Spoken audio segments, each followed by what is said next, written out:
Esta conferência será gravada agora. Uma boa noite, eu sou o professor Rogério de Souza, juntamente com a CONIPT. Nós estamos aqui para podermos participar desta importante aula para esse curso de mestrado em psicanálise. E nós vamos tratar de um assunto muito importante, muito interessante, né? Toda essa parte aqui é voltada para a filosofia, a relação que existe entre a filosofia e a psicanálise, o diálogo, a conversa, as divergências, as convergências que existem. Já na primeira palestra que nós tivemos aqui, nós tratamos do pensamento de Arthur Schopenhauer. Era uma leitura constante de Freud. Muitas das citações de Freud dizem respeito ao pensamento primeiro de Arthur Schopenhauer. E hoje nós vamos falar sobre a psicanálise e a tragédia grega. Afinal de contas, Freud ele fazia a leitura do, dos mitos gregos e transportou muita coisa da mitologia para as suas análises. Já vejo aqui a chegada também do Jefferson Lima, da Daniele e da Maria Helena. Vocês têm a liberdade de abrir a câmera caso queiram, ou permanecer assim. E o microfone fica sempre aberto quando vocês precisarem falar alguma coisa. É só dar um sinal, aí a gente termina o raciocínio e já começa. Tá bem? Sejam todos bem-vindos. Tá aí, vamos ter uma boa caminhada, uma boa noite. Durante o momento que nós estivemos aqui fazendo as apresentações, surgiu alguma dúvida, aí é só a gente dirimir as dúvidas. Tem um material, que é da onde nós extraímos toda a palestra. Esse material já foi enviado em versão PDF, ele pode ser baixado via link também.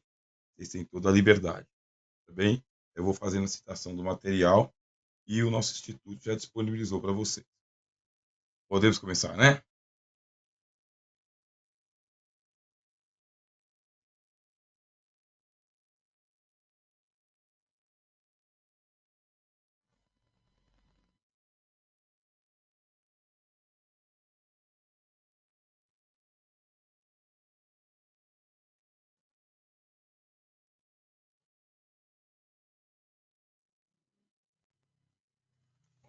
Está visível para todos vocês aí a, o primeiro slide que nós vamos estar trabalhando, tragédia grega e psicanálise, a outra cena e o Édipo.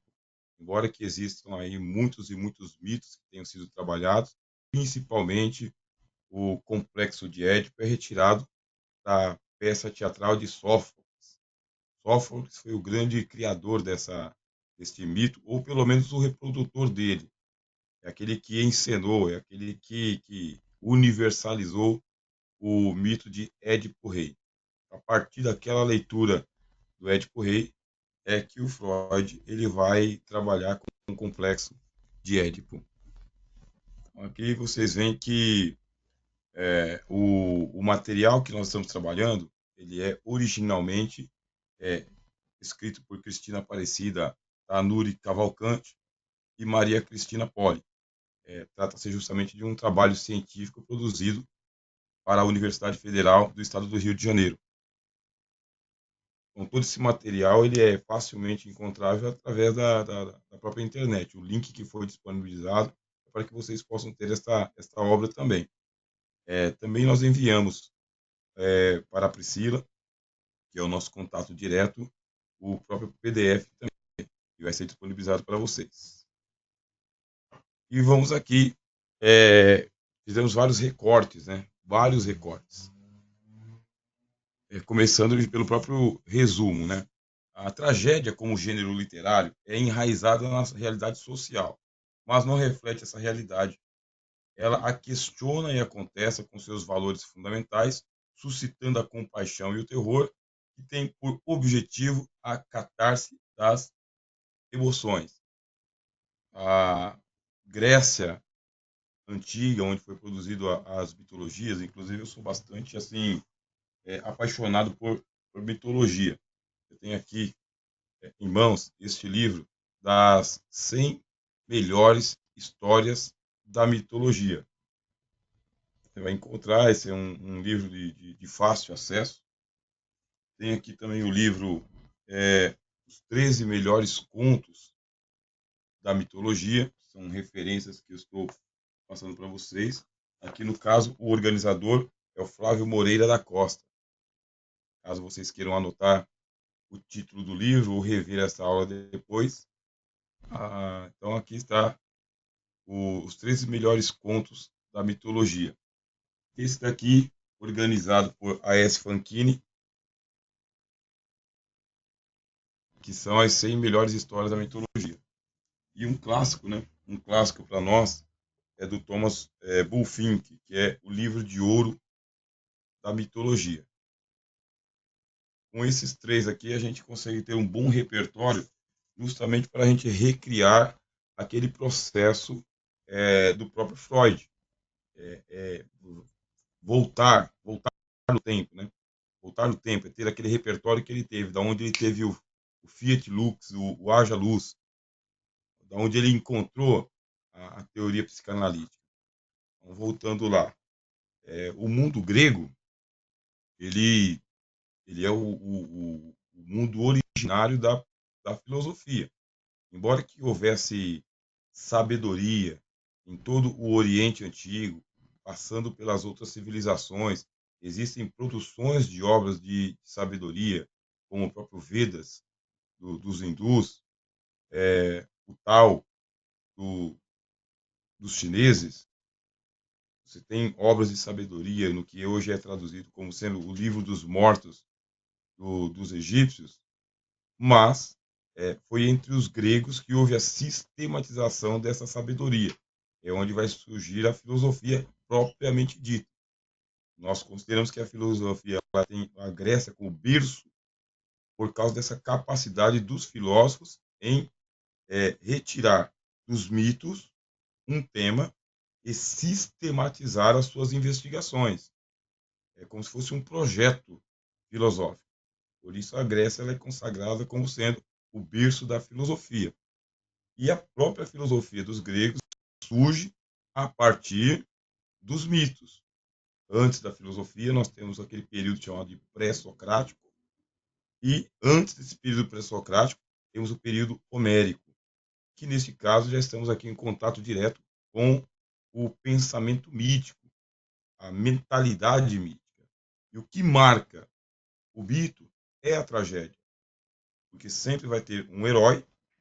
Este herói ele está fadado a passar por alguma tragédia, ele vai ter que se confrontar com os inimigos comuns, os mortais, e vai ter que se confrontar também com a ira dos deuses. Os deuses estão sempre irados. De acordo com a mitologia, os homens foram criados para a diversão dos deuses do Olimpo, para a distração dos deuses do Olimpo. Depois que os deuses do Olimpo eles organizaram o mundo, prenderam os titãs, eles organizaram o mundo em 3 andares, a vida se tornou monótona. E os deuses monótonos, só convivendo entre eles, não tinham muito o que fazer, aí acabaram criando o homem para a sua diversão. E para que ficasse mais divertido ainda, eles começaram a trapacear causando sortilégios na vida dos humanos. E para ficar mais divertido ainda, começaram a aparecer em sonhos para estes humanos, se interessando pelas mulheres, principalmente os deuses, se interessando pelas mulheres humanas, e depois eles mantendo conjunção carnal. E disso vão surgir os heróis, ou os semideuses. Esses heróis eles precisam comprovar que eles têm ascendência divina. E a maneira de comprovar é eles passando pelos testes olímpicos mesmo.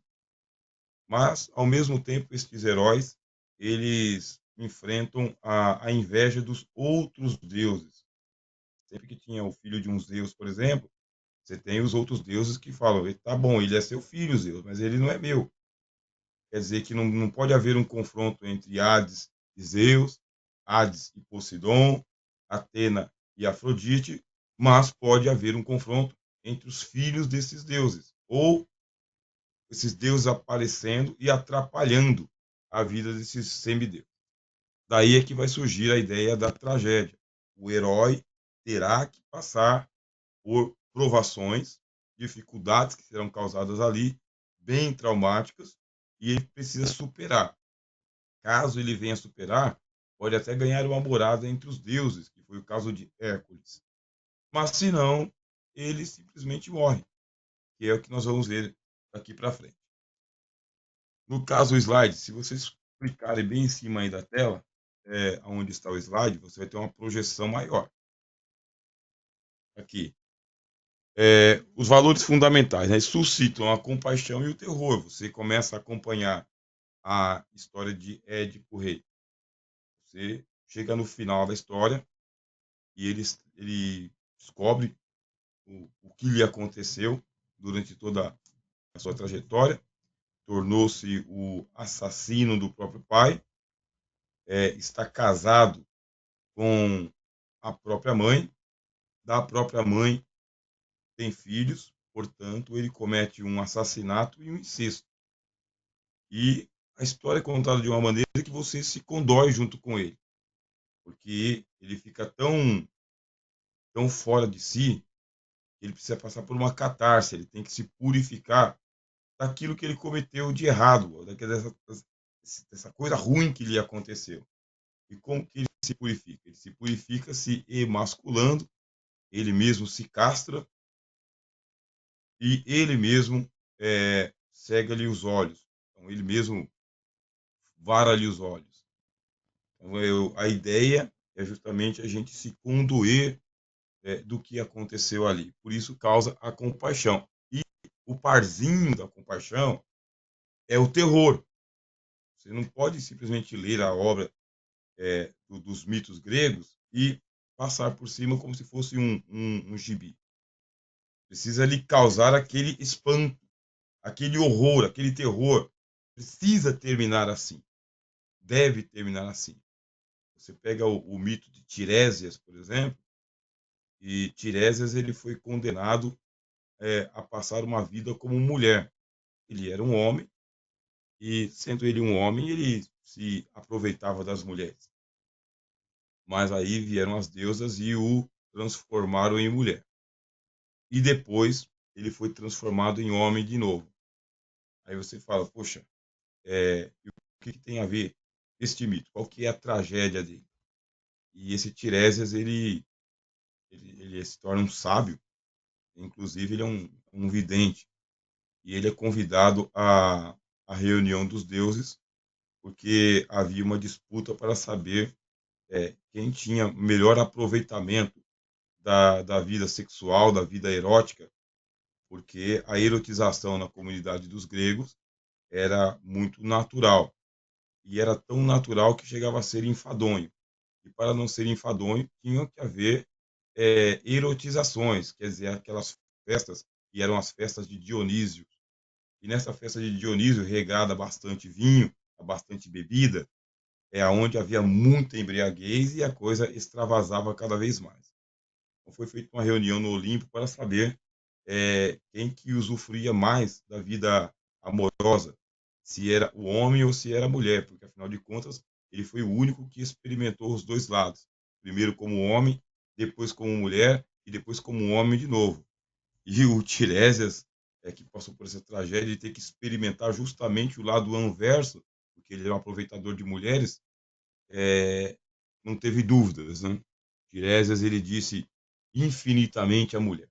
Infinitamente a mulher tem muito mais proveito na vida amorosa do que os homens.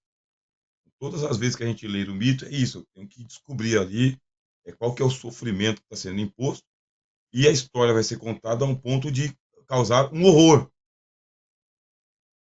Essa peça de Édipo Rei, ela era teatralizada.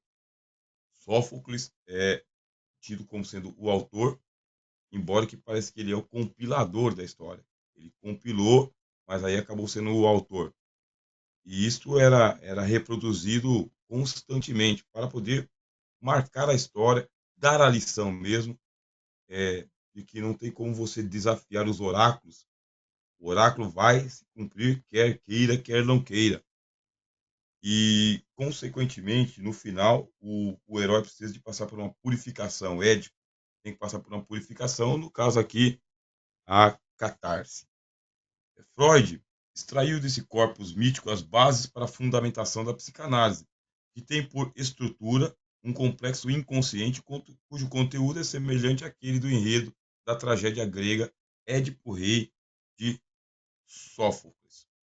Posso até continuar, mas se entre vocês aqui, vocês já leram o mito em si, além daquilo que a gente já conhece por Freud, complexo, já tiveram uma apropriação do próprio mito?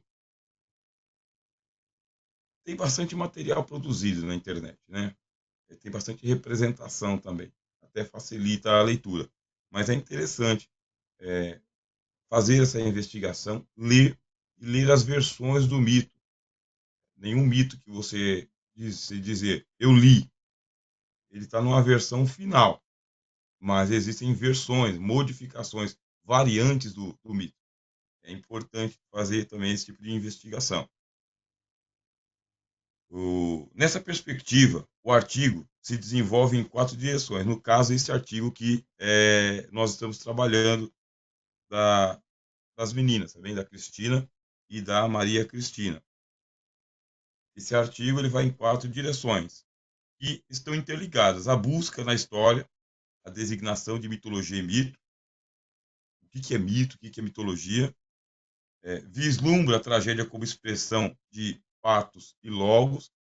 De novo, você tem um parzinho. Você sempre vai ter essa questão do binômio, dos dois nomes. Binômio, os dois nomes. Se tem compaixão, é em face do terror. Aconteceu um terror, exige-se do homem compaixão pelo seu próximo, pelo seu semelhante. E você tem aqui o patos e logos. De novo, um parzinho, um binômio. Se tem patos, tem sofrimento, tem que haver uma racionalização desse sofrimento. Da onde que esse sofrimento vem? Qual que é a causa dele? Por que Édipo Rei está sofrendo? Esse é o pato. Aí você racionaliza. É o logos. Você entra com a razão, a inteligência. Resgata a falta trágica que precede a história do herói, vista como fatalidade, que representa a essência da tragédia, e ainda apresenta elaborações de Freud e Lacan, que tomam a tragédia para falar daquilo que é ahistórico, presente na subjetividade. Toda a tragédia tem os seus antecedentes. Onde estão esses antecedentes? Porque Laio ele comete um pecado, uma amartia, um erro trágico, e quem paga não é somente Laio. Deveria ter sido quitado somente com Laio, porque Laio que é o pai de Édipo Rei. E por quê? Que sobrecai sobre Édipo e não sobre Laio. Quais são os antecedentes desse sofrimento? Por que uma coisa está intrincada com a outra? Porque não consegue se dissolver essa coisa. Um dos dilemas que nós temos na filosofia é o dilema do distanciamento. Como que eu consigo me distanciar do, do objeto que eu estou estudando? Eu quero só estudar o objeto. Eu não quero que o objeto me modifique. Eu não quero que o objeto me influencie. Não, eu quero só manipular o objeto. Eu quero ter uma relação estéril com o objeto. Quer dizer, eu não quero fecundar o objeto. E não quero que o objeto me fecunde também. É uma coisa bem estéril mesmo. Esse é um dilema que nós temos na filosofia, porque cada vez que a gente lê um livro, participa de uma palestra, assiste um documentário, ministra uma palestra, acaba recebendo o impacto dessa leitura, o impacto desse documentário, o impacto dessa palestra. Quer dizer que a gente não consegue, na filosofia, manter esse distanciamento objetivo entre sujeito e objeto.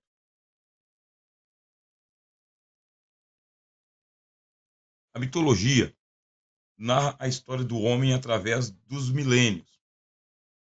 a origem da coisa toda. Da onde que isso surgiu? Quando hoje a gente sustenta a teoria do Big Bang, só existe essa teoria? Não, existe a teoria criacionista também. E na teoria criacionista, Deus, o único Deus, é o criador de todas as coisas.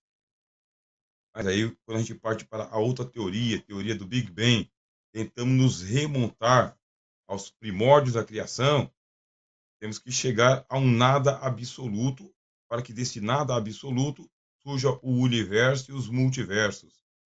Você chega no elemento X, você chega na matéria primordial.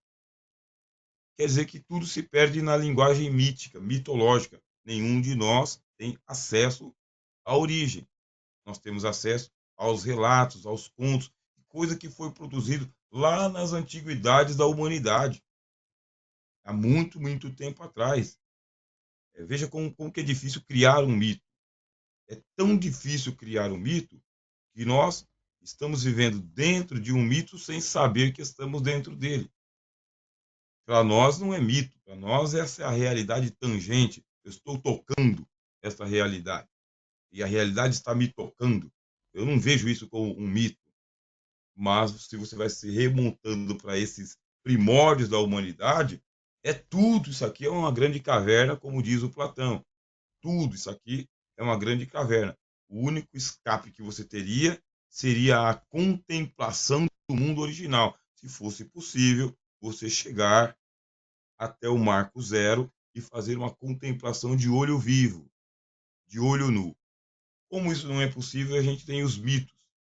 Então, através dos milênios, demonstrando a repetição das origens no ciclo da vida, que conservem até os nossos dias vitalidade e presença, tratando dos mesmos problemas existenciais, morais e sociais que continuam a afligir a humanidade. O que hoje vem ao consultório é o que estava antes na Ágora. A Ágora é aquele espaço de conversas, discussões, debates e discursos da sociedade grega antiga. Os registros históricos mostram que eles tinham a força de trabalho deles começando com o nascer do sol, por volta das 6 da manhã, quando o sol começava a esquentar, 9, 10 horas da manhã, eles iam para o repouso. Os escravos continuavam trabalhando. Eles iam para o repouso, eles só iam retornar por volta das 4 horas da tarde, quando o sol estava se pondo. Quer dizer que das 9 até as 4, os escravos tinham que fazer esse trabalho. E o que faziam os gregos? Eles iam negociar. Quer dizer que eles não ficavam desocupados, eles não ficavam ociosos. Eles negavam esse ócio. Então eles iam para o negócio, negar o ócio. Onde? Num lugar chamado Ágora, né? As cidades gregas têm aquele espaço Ágora. Debate, discussão, diálogo, discurso, conversa fora. É aquele espaço. E o que se faz nesse espaço? Vamos tratar dos problemas existenciais. Quer dizer, o mesmo que acontecia lá na Grécia Antiga, vai passando pelas culturas do mundo inteiro. Toda a produção que tem alguma reflexão filosófica bate em cima do problema existencial. Quem sou? De onde vim? Por que sou do jeito que eu sou? O que está acontecendo comigo? Eu estou sendo atacado por um daimon, um demônio? Ah, não, eu sou abençoado por um gênio, um djinn. Não tem um anjo protetor me abençoando. Sempre tem essa dilemática. Os conflitos existenciais, elas são uma constante na história da literatura, principalmente na literatura de sabedoria. Na designação de mitologia, segundo Mossé, reúne-se o conjunto dos relatos dos antigos gregos sobre seus deuses e heróis, pelos quais eram explicados alguns rituais religiosos e até mesmo momentos de seu passado. Esses relatos, que foram elaborados e reelaborados ao longo dos séculos, chegaram até nós através de diversas fontes: os poemas homéricos, as poesias de Píndaro, as tragédias de Ésquilo, Sófocles, Eurípides e ainda os escritos dos mitógrafos da época helenística e romana, sendo o mais importante deles o Pseudo-Apolodoro, um grego do século II depois de Cristo, que reuniu sob o título de Biblioteca um resumo dos principais mitos gregos. Só um instantinho. Vou abaixar o som, só um minutinho. Por causa de um carro que está passando aqui, e eu vou evitar que ele passe na gravação.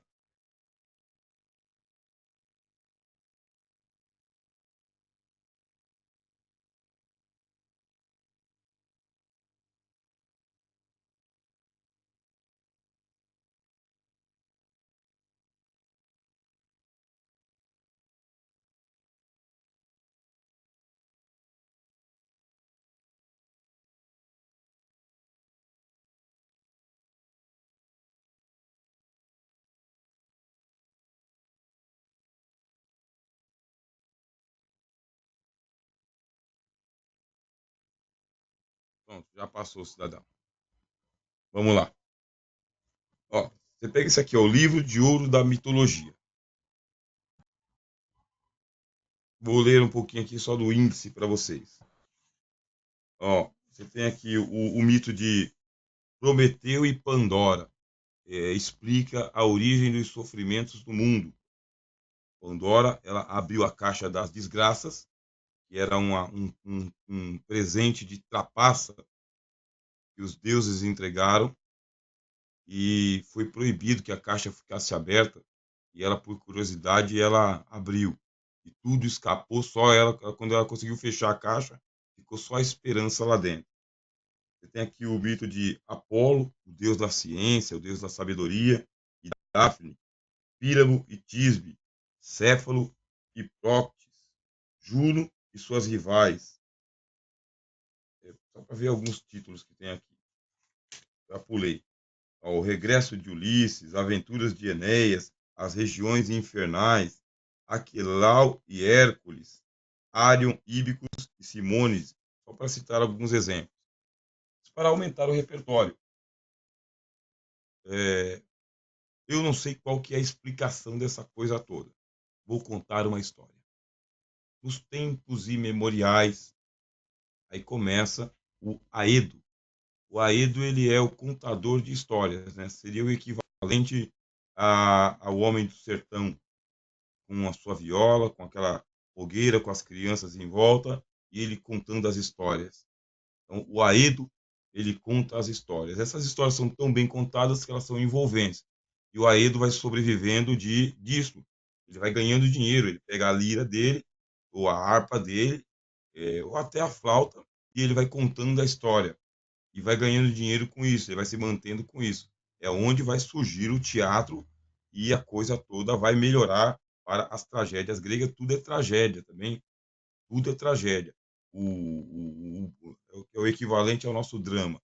Tudo é tragédia. É da onde que vem a empolgação para participar.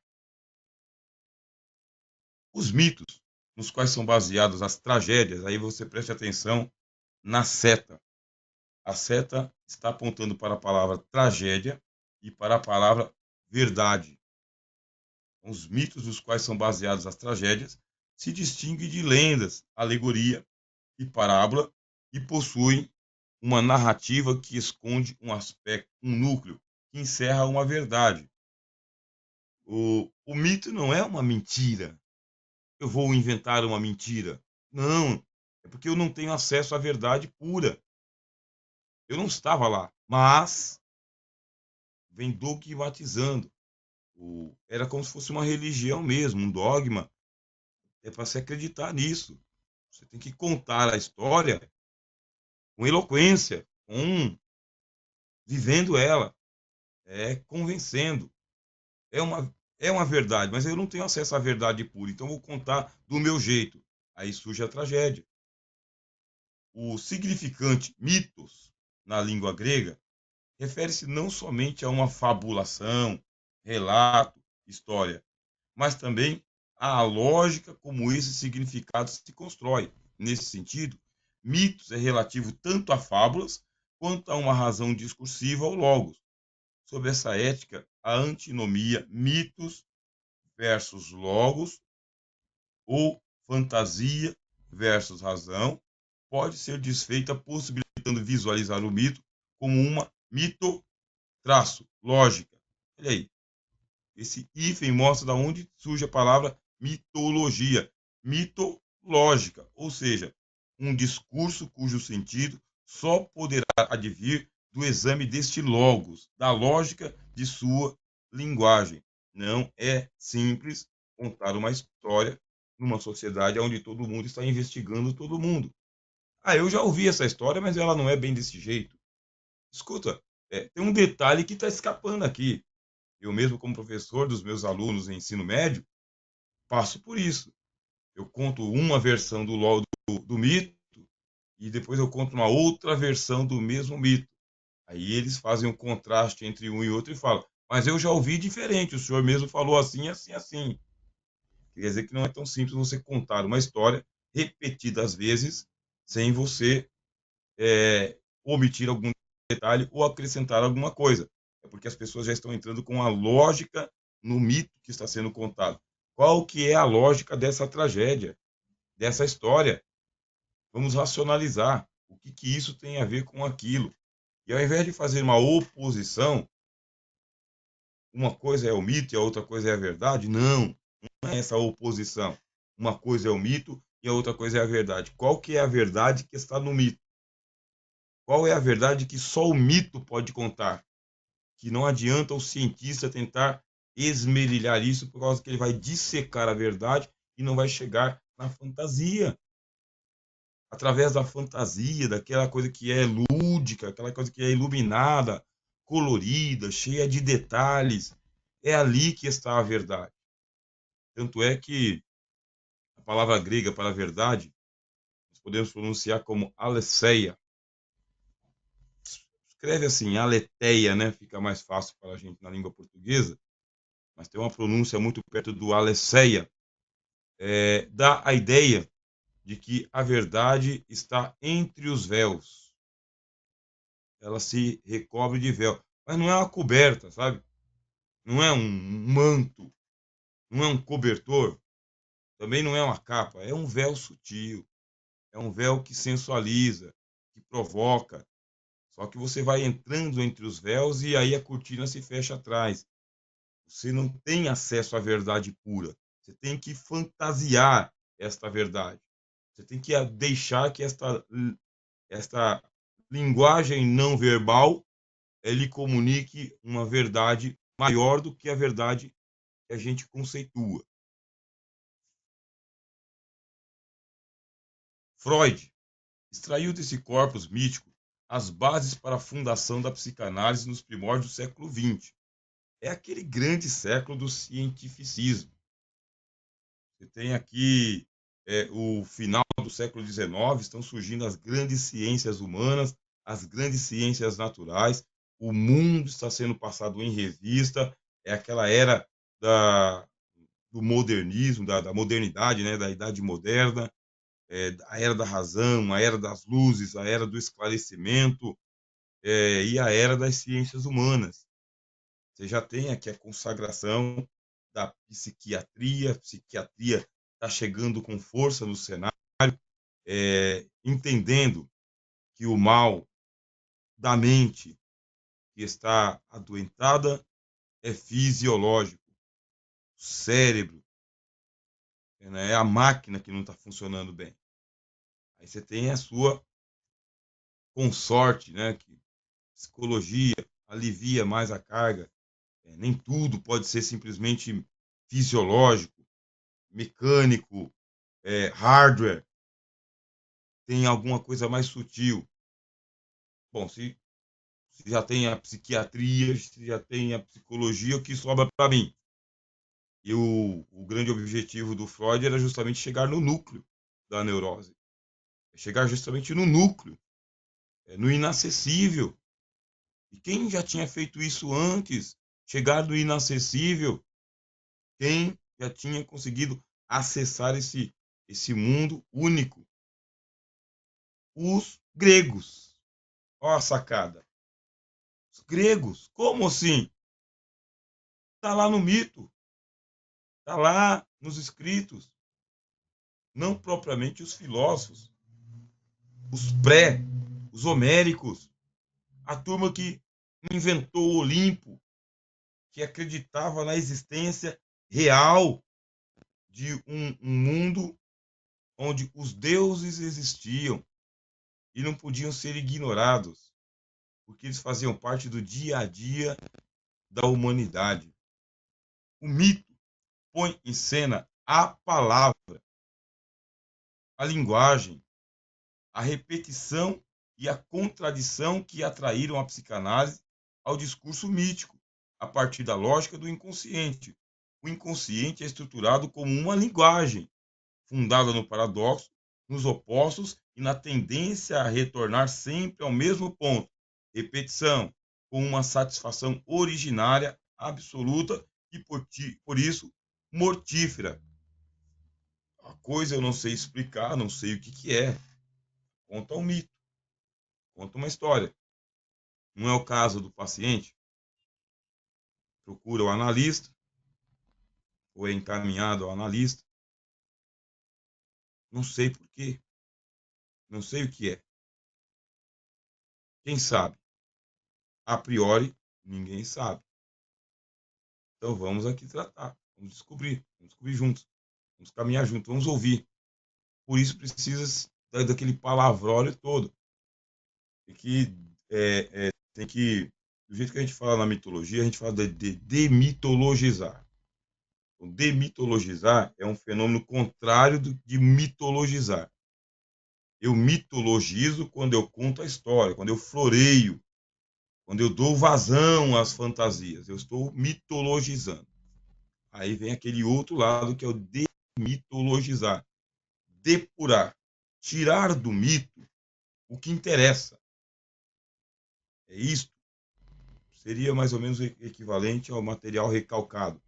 Aquilo que está lá lacrado pelo mito. O mito lacrou, né, o pensamento. Ele contou a verdade, ele te disse. E agora? Mas o que está debaixo do mito? O que está ali não dito? Eu preciso usar a palavra. Por isso que ele tem que ser contado e recontado. É o retorno. A história tem que ser contada várias vezes. Porque cada vez que a história ela é contada, se acrescenta algo e se omite algo.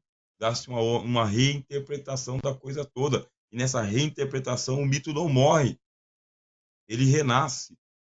Ou ele retorna à estaca anterior, que seria o fenômeno do enfado. O mito de Édipo, quando a gente entra no terreno, o mito de Édipo, posto em relevo por Freud em sua metapsicologia, demonstra uma dualidade que estrutura a vida psíquica, norteada pelo par antitético, Eros e Thanatos. Parzinho de novo. Essa aqui é a herança dos gregos. Se você pensou a virtude, qual que é o vício equivalente a essa virtude? Não vem com essa conversa.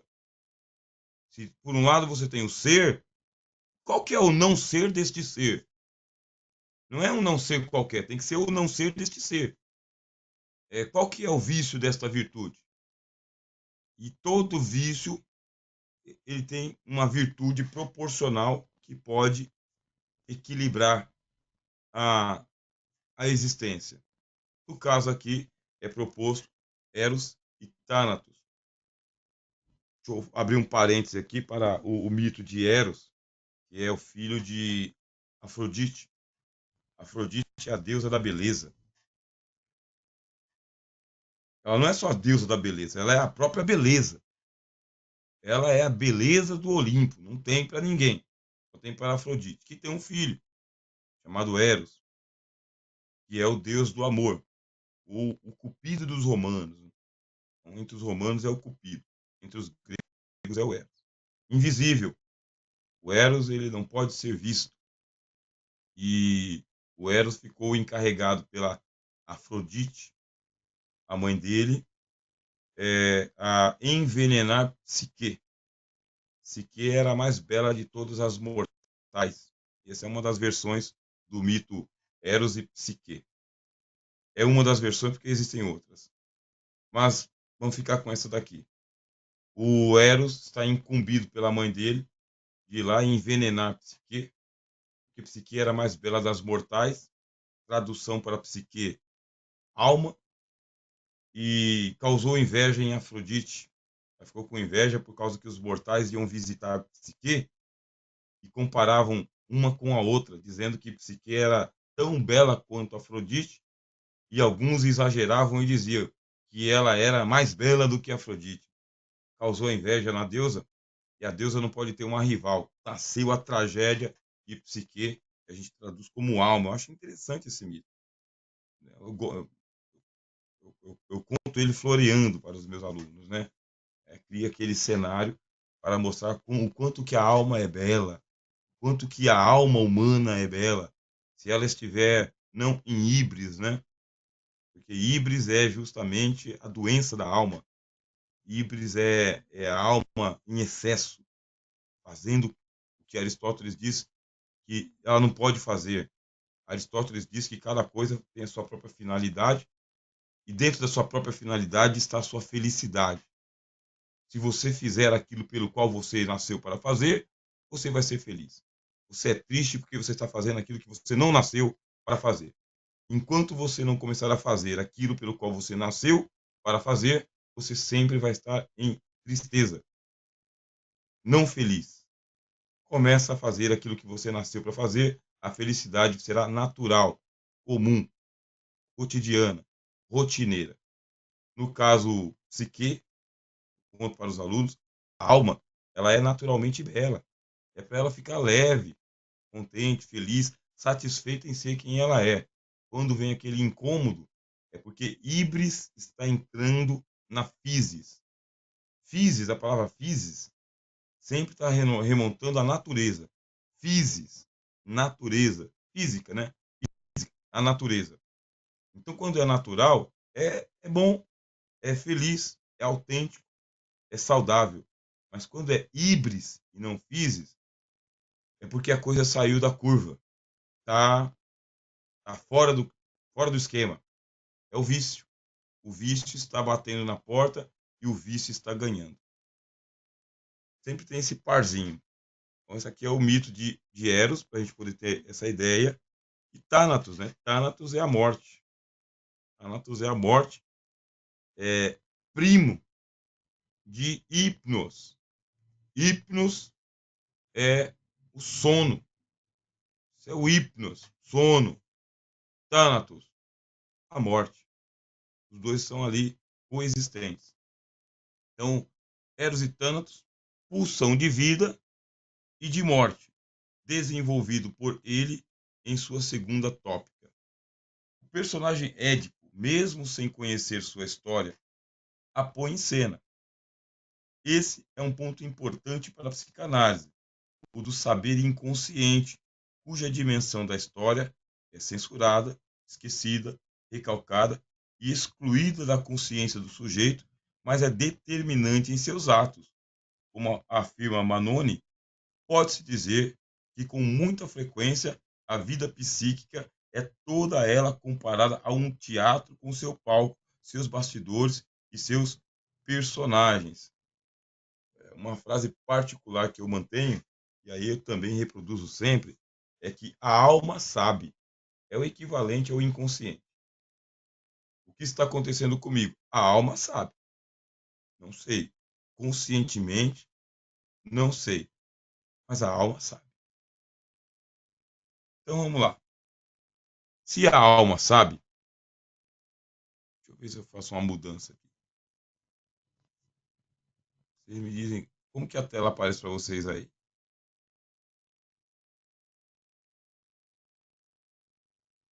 Se eu fizer assim, posição da câmera,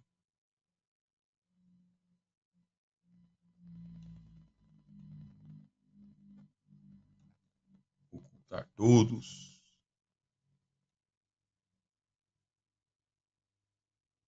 Aí vai com vocês mesmo, né? Acho que aqui não mudou nada. A gente está experimentando a plataforma, vendo os recursos aqui que podem melhorar ainda mais a visualização para vocês. Vamos aqui. A alma sabe. Eu não sei. Por que eu não sei e a alma sabe? O material está recalcado. E por que ele está recalcado? Porque ele foi censurado. Quem censurou ele? Bom, ele está censurado, aí a gente conhece lá aquelas divisões, né? Você tem id, ego. Quem censurou? Por que está tão nas profundezas? Por que não está na superfície assim? Foi o tabu? É a tradição? Foi o trauma? Quem censurou? Por isso que a vida, no caso, tudo isso aqui seria considerado um teatro, uma representação. Nós estamos bem, nós estamos conscientes. Então eu olho aqui para o meu relógio nesse momento, olha aqui, ó, 8h46. Eu estou aqui no lugar onde eu sempre transmito as minhas aulas. Você está aí na sua casa, no conforto também, porque é o nosso mundo consciente, está tudo bem. Seria bom se tivesse tudo bem, mas aí a gente tem o ataque. Aí quando tem o ataque do id, é que a gente descobre que não está tudo bem, alguma coisa não está bem, porque se tudo estivesse bem, o id não atacava. Então por que ele está atacando? E como que a gente vai poder fazer um contra-ataque a esse ataque do id? Tive que voltar aqui um monte de coisa aqui.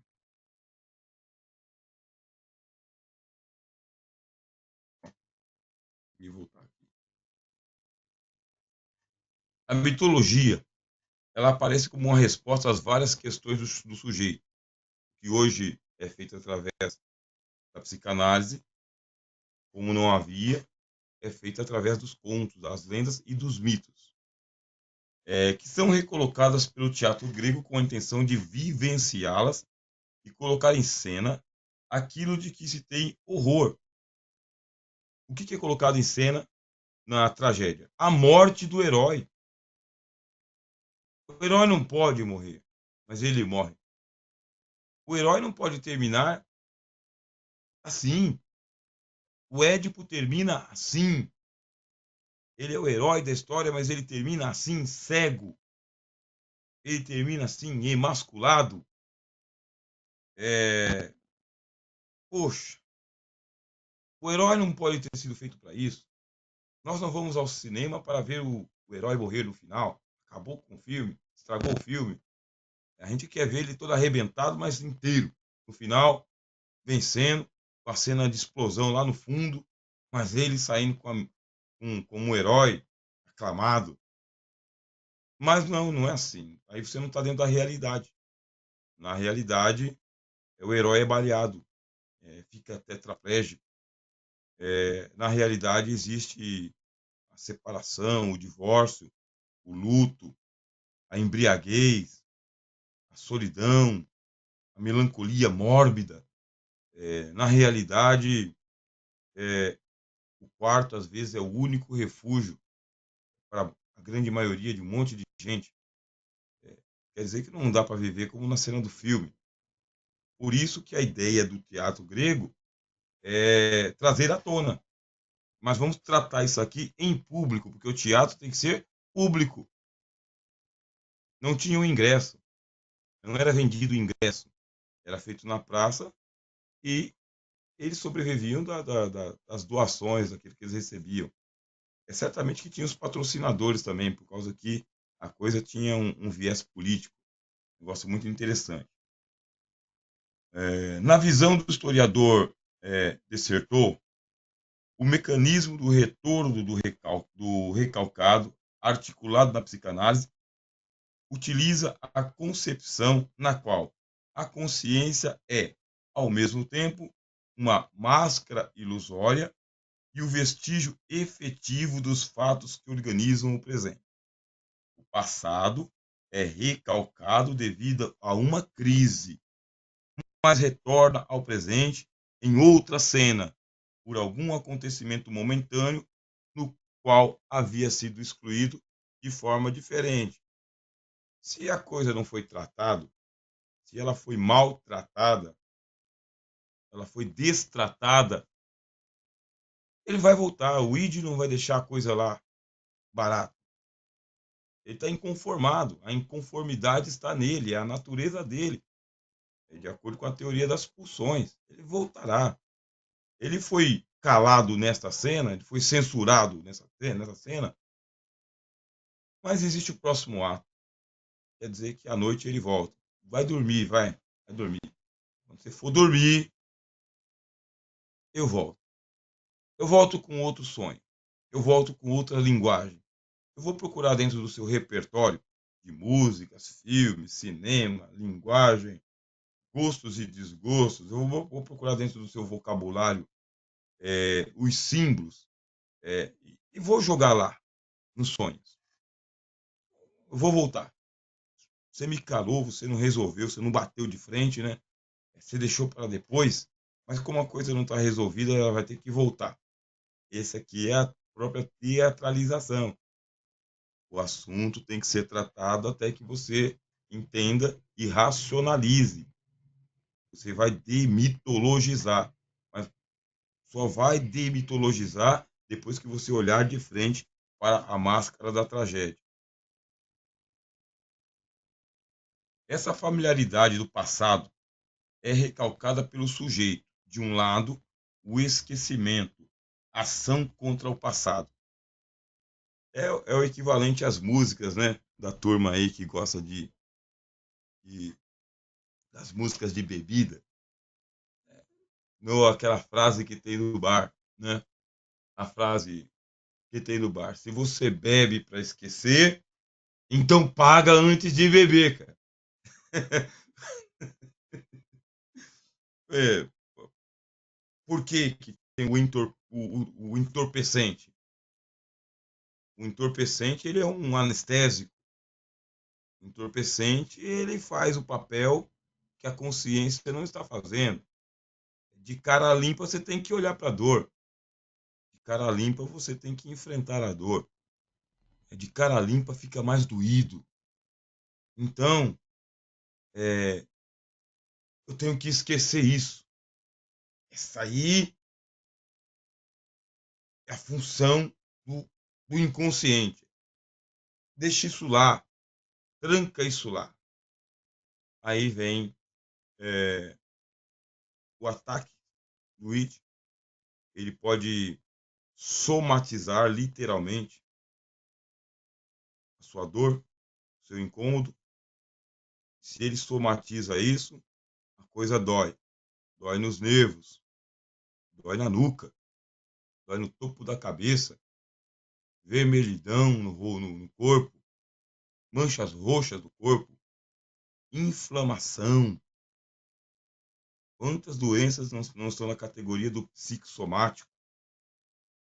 Não aparece na máquina de tomografia, não aparece. No exame de sangue, o ortopedista não vê a causa da coisa toda. Essa é a maravilha da psicanálise e é o que propõe o Freud. Quer dizer que o mundo clínico está de mãos atadas para um problema que ele não sabe a origem certa. Vamos nos aventurar por onde ninguém foi ainda. Senta no divã. Vamos falar sobre isso. Aí, nesse falar sobre isso, traz à tona justamente aquilo que a gente quer esquecer.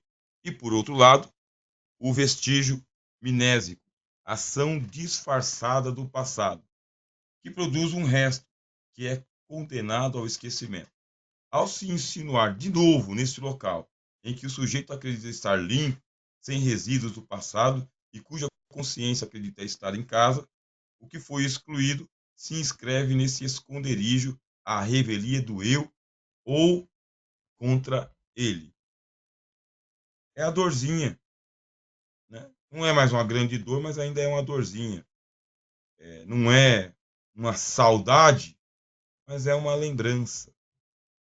Eu ainda me lembro. Não dói tanto, mas eu ainda me lembro.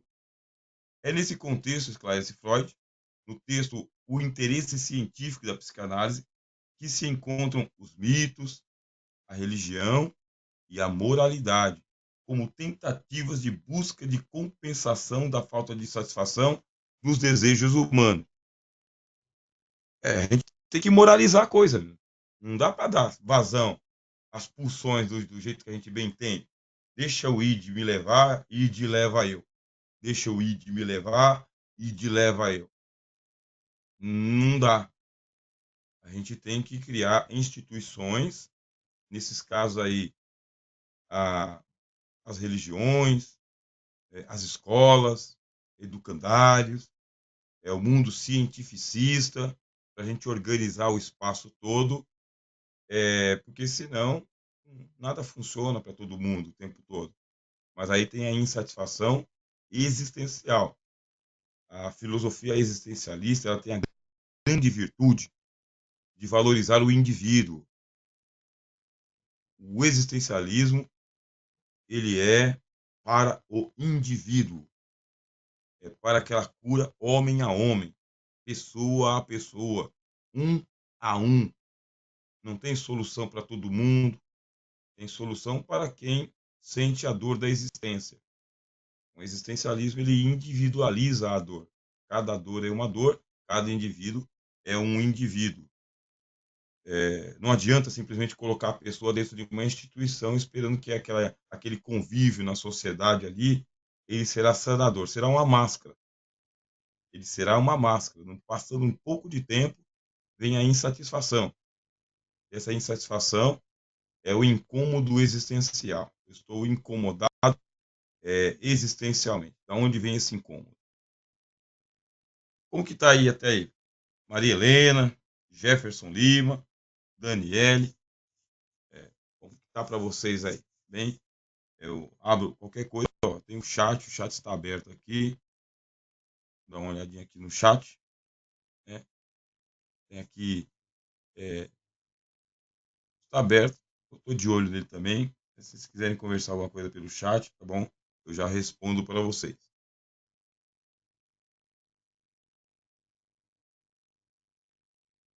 Patos e logos. A divisão do sujeito. Sempre a ideia do binômio, sempre a ideia do parzinho. Sempre. A tragédia, ela nasceu do culto a Dionísio em Atenas. E pensa no culto a Dionísio. Entre os romanos, ele é o deus Baco. Então, o deus Baco, da onde vem os bacanais. Então, os bacanais é a festa do vinho. Sempre vai ter ali perto daquela festa das colheitas. Então, vamos celebrar. Celebrar porque os deuses, mais uma vez, nos deram a alegria de nós termos aqui todas as nossas videiras frondosas e temos que usufruir da presença dos deuses da nossa alegria, né? Como dizem os árabes, né? O rubayá, culto, um culto, regado a bastante bebida. Então a tragédia, ela nasce do culto a Dionísio em Atenas, no fim do século VI a.C., por ocasião do festival das Lenéias, no final de janeiro, e das grandes dionísicas, no início da primavera. Realizavam-se concursos em que se enfrentavam 3 poetas, cada um apresentando uma trilogia e um drama satírico. Segundo a tradição, a tragédia foi criada por Tépsides, ao introduzir diante do coro um ator que dialogava com ele. Ésquilo teria recorrido a um segundo ator, passando depois a 3, mais tarde 4, e assim foi possível colocar mais personagens em cena. A tragédia, como gênero literário, se esgotou antes de completar 100 anos. No momento em que a filosofia triunfa, a tragédia, segundo Vernon e Vidal-Naquet, aparece como a expressão de um tipo particular de experiência humana ligada a condições sociais e psicológicas definidas, tendo influenciado a cultura da Roma antiga, a renascença da Europa até a virada do século XIX. Quando vai se racionalizando a coisa toda, aí o colorido vai ficando mais cinzento. Enquanto não tem aquela racionalização, deixa o mundo mitológico. Você chora com a cena.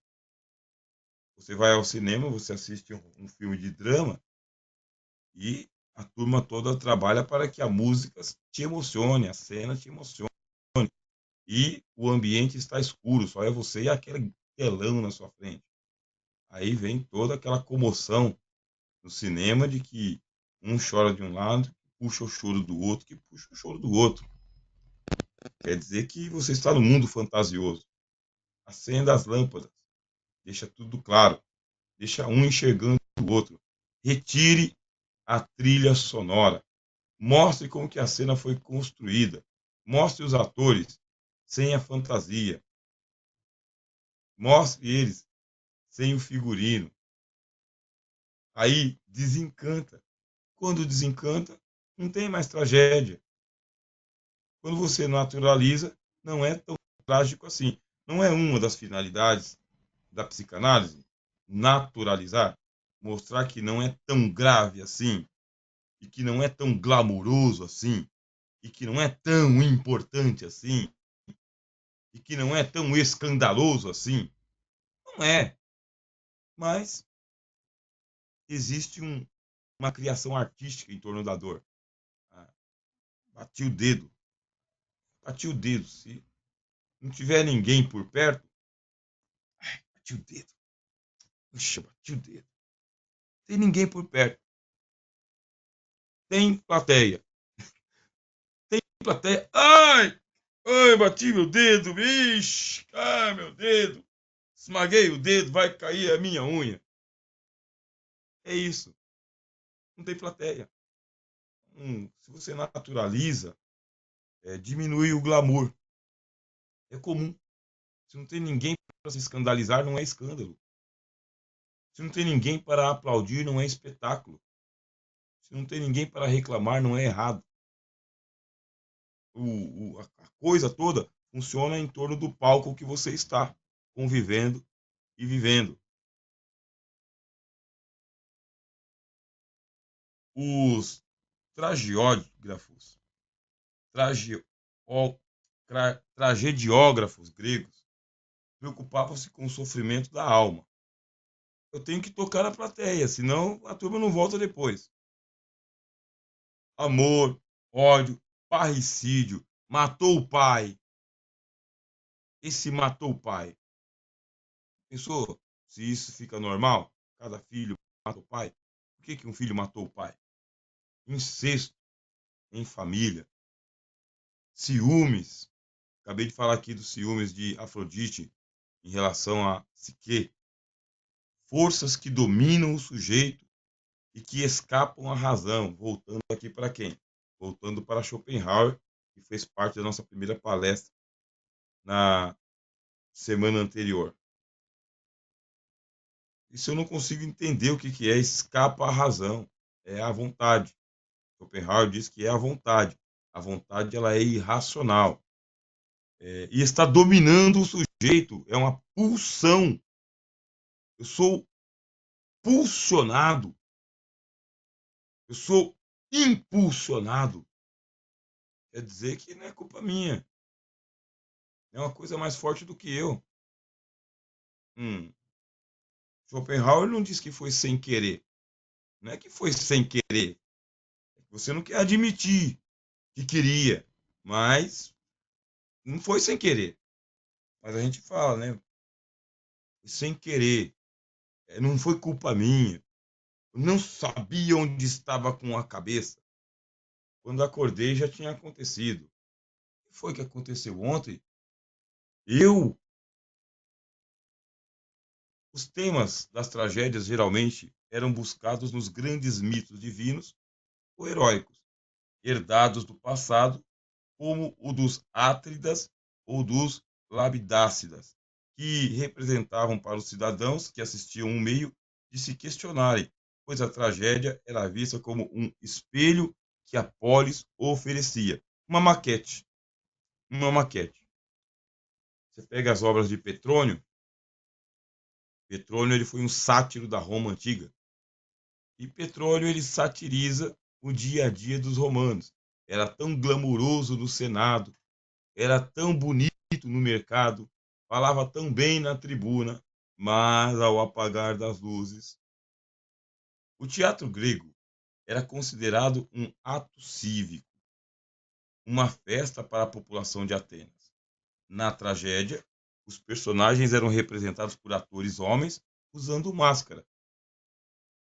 com traços fortes e acentuados, que se alternavam em papéis, inclusive femininos.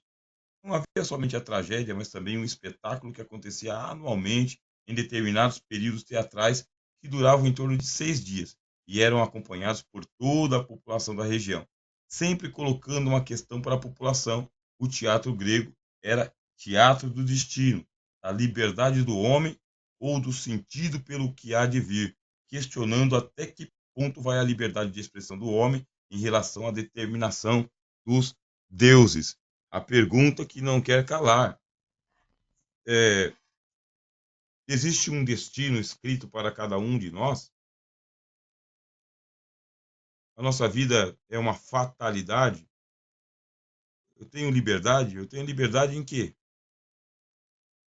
Que liberdade que eu tenho? Eu vou até onde? Tem alguém me assistindo do lado de fora? O filme recomendado seria O Magnífico Mundo de Trump.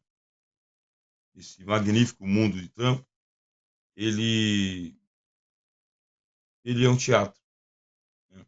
Jim Carrey está no cenário e ele acorda da realidade. Ele está na caverna de Platão, tudo ali era cinematográfico, era tudo cenário, era todo mundo atuando para produzir mais e mais Ibope na mídia. Nascemos e tudo já está pronto, a gente está só aqui que nem um bonequinho sendo mexido para lá e para cá, ou temos liberdade? Se temos liberdade, a liberdade é uma tragédia. Ela entra nesse aspecto da tragédia. Você é tragicamente livre. Aí você vem para o existencialismo de Sartre. O homem está condenado a ser livre. Essa é a sua condenação. É um paradoxo. Você é miseravelmente livre. Do outro lado, não tem ninguém respondendo pelos seus atos. Você é o responsável por sua história.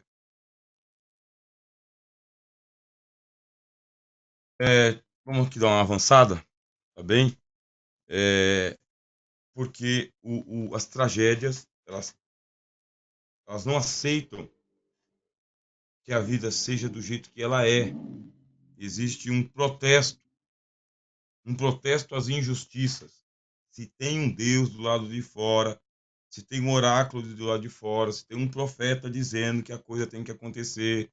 Se eu fui na cartomante, a cartomante jogou as cartas, e as cartas disseram o que está traçado para a minha vida, o amor da minha vida, o desamor da minha vida. Se os búzios mandam nessa coisa toda, se a astrologia já tem tudo escrito nas estrelas, se eu for aqui no xamã e o xamã conseguir ver a minha história na fumaça, na hidromancia, tudo está escrito nas águas. O que eu estou fazendo aqui? É uma injustiça isso. Não é certo. Se existe um Deus do lado de fora, por que não fez tudo bonzinho para mim? Então a tragédia ela tem aquele protesto contra as injustiças.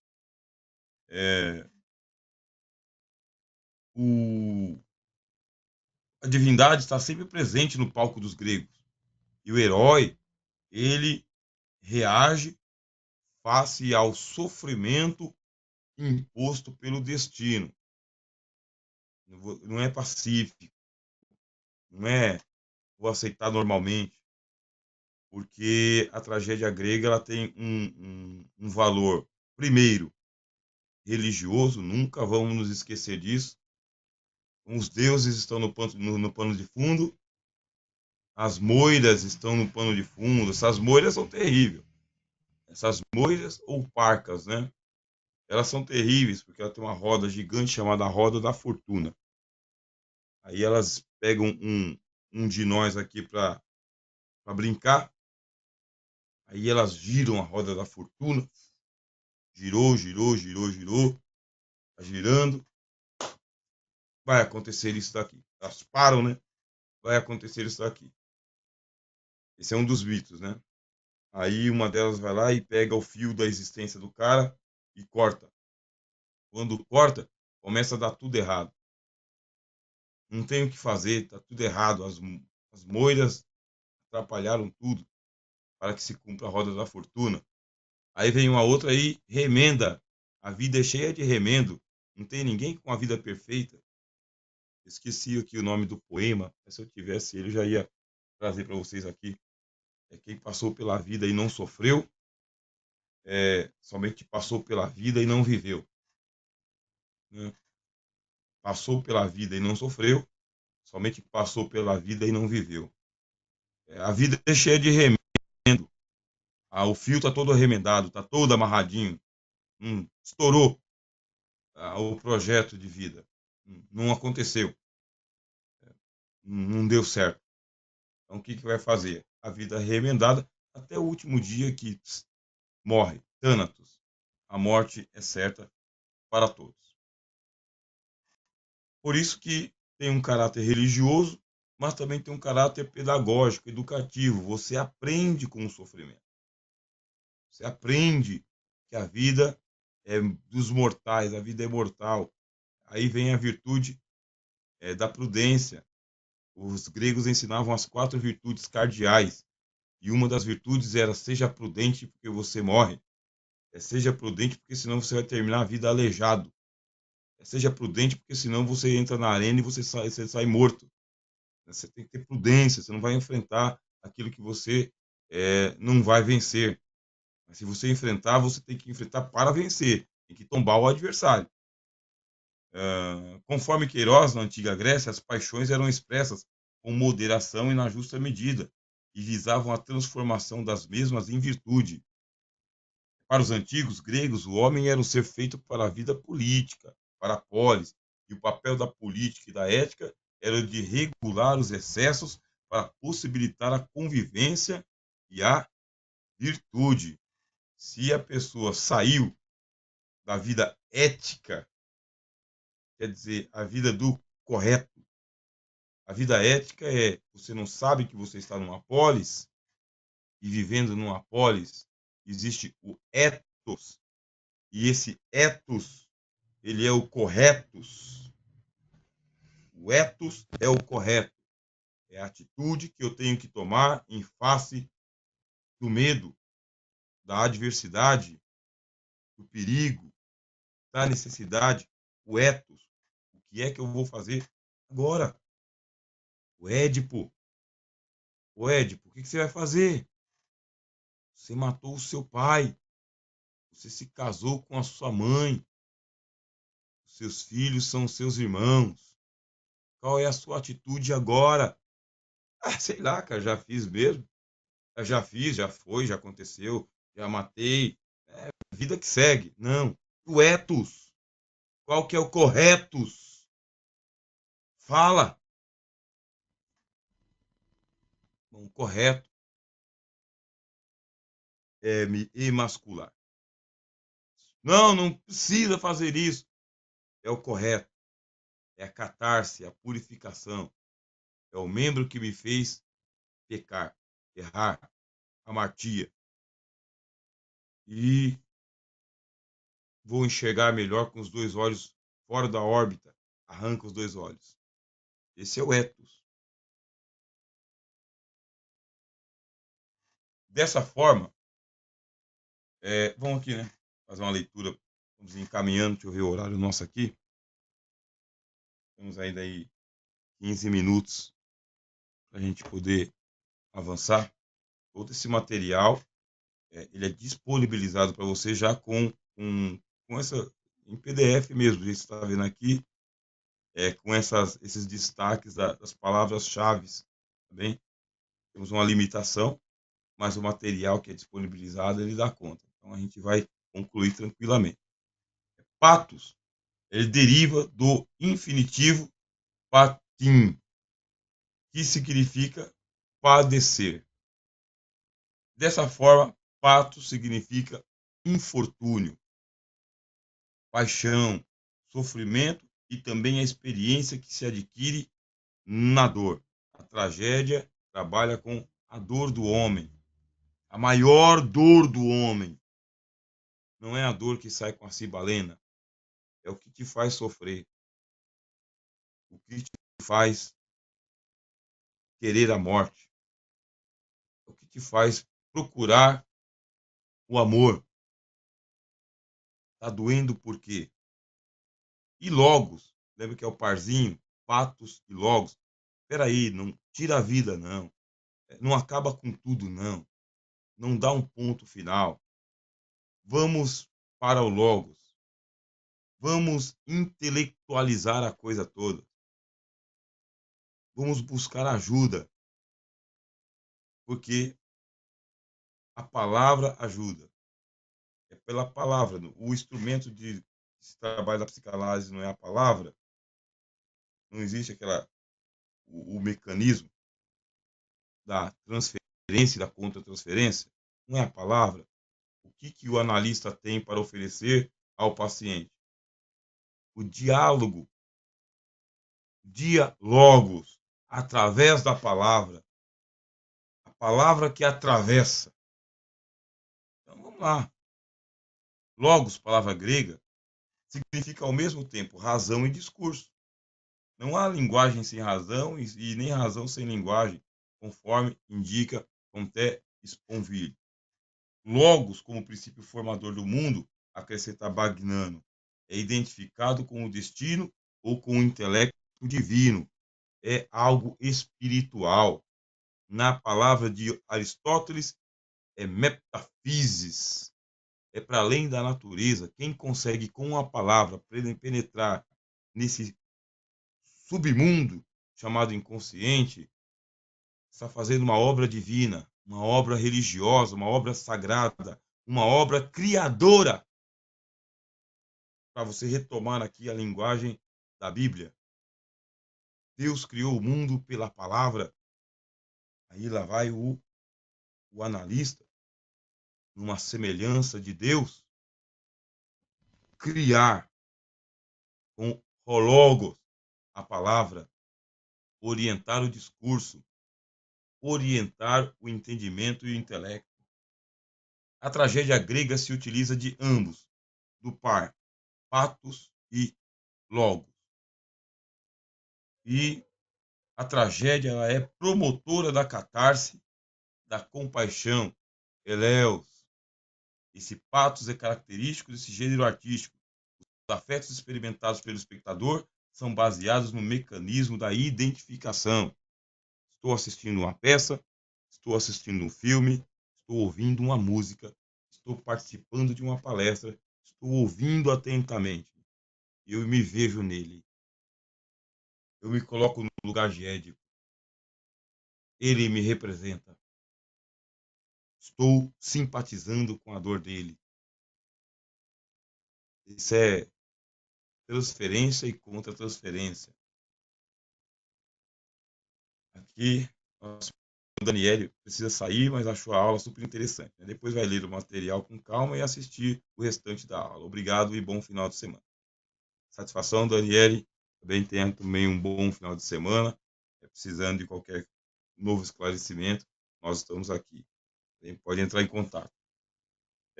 Vamos para os encaminhamentos. Como explica Freud, no texto Psicologia de Grupo e Análise do Eu, a identificação é conhecida pela psicanálise como a mais remota expressão de um laço emocional com outra pessoa.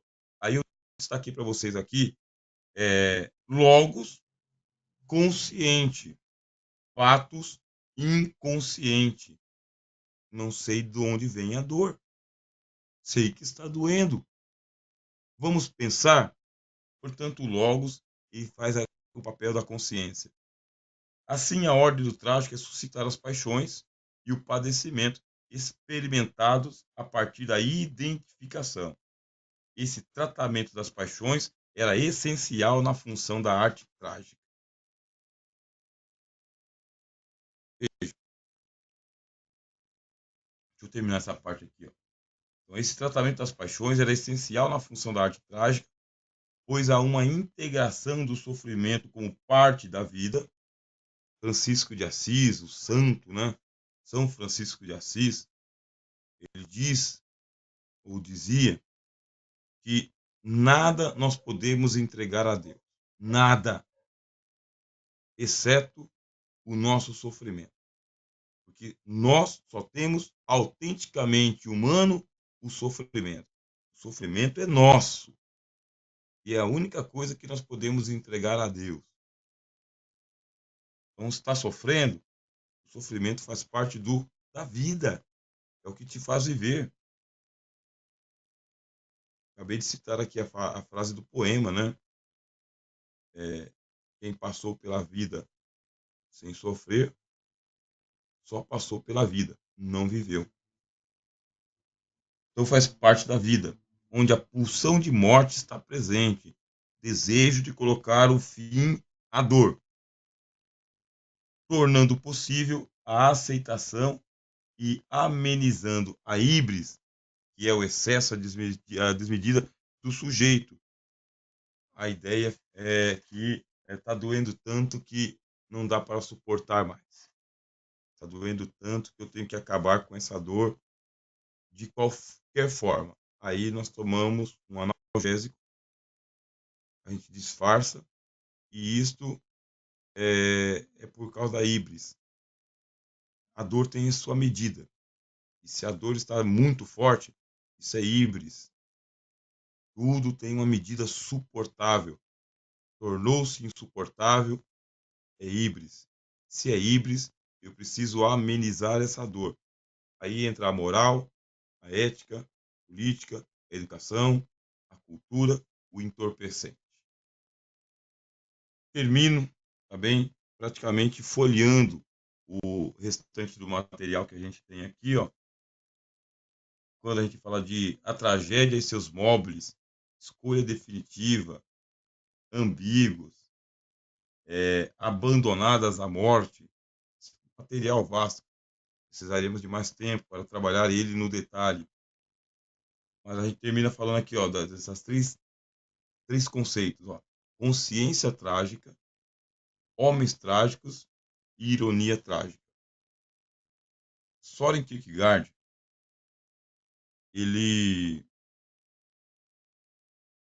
escreveu, ele tinha uma consciência trágica, né? Soren Kierkegaard, ele tinha uma consciência da tragédia trágica. E o Kierkegaard, ele se centrou em falar sobre Sócrates. E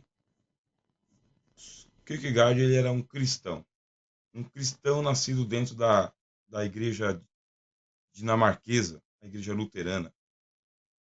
E ele era inconformado pelo fato de ele não ter tido oportunidade de se converter.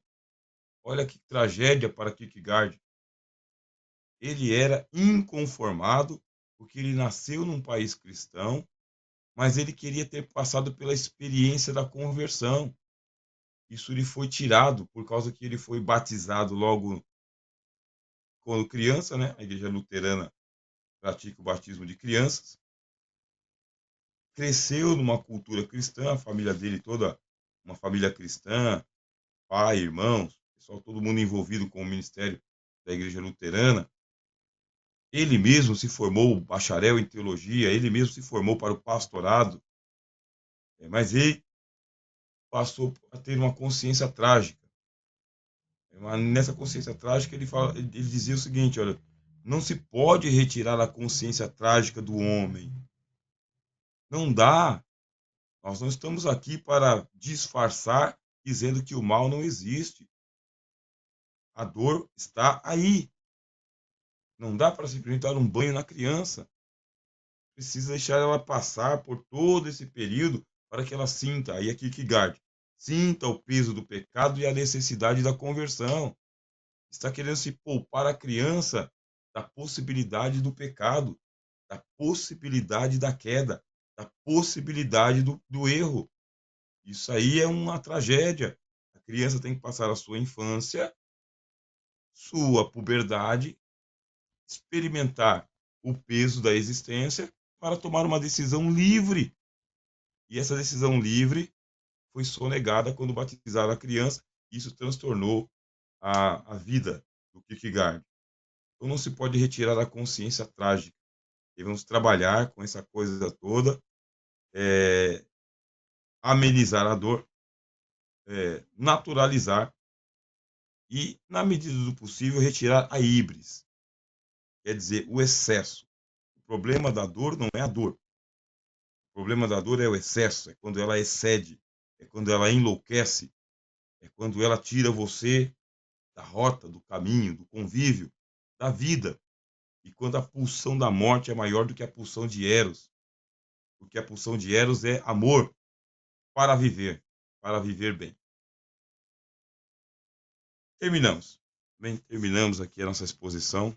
Espero que tenha conseguido contribuir um pouco com vocês neste curso, que é um curso fantástico, extraordinário, acrescenta bastante, amplia bastante.